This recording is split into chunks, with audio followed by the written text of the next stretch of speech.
এইখানে যারা কর্মজীবী বা কাজবাজ করে, এখানে সবচাইতে বড় সমস্যা হচ্ছে আপনার এখানে ধরেন আপনার ইলেকট্রিসিটি প্রবলেম থাকে, আপনার পানির সমস্যা থাকে।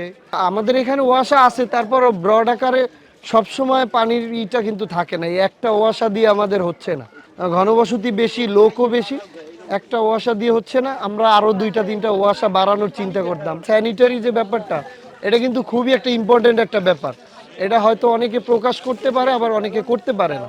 ড্রেনেজ লাইনটা আমাদের যাতে খুব দ্রুত আকারে সবার আগে সলভ করার চিন্তা করতাম। মানুষ যাতে এখানে মোটামুটি ভালো একটা কাঠামোওয়ালা ঘর, যেমন পাকা ঘরের মধ্যে আর কি থাকার যাতে একটা ব্যবস্থা করে দেওয়ার চেষ্টা করতাম। মানে একজন এমপি যদি হিসেবে আমি এইভাবেই চিন্তা করতাম।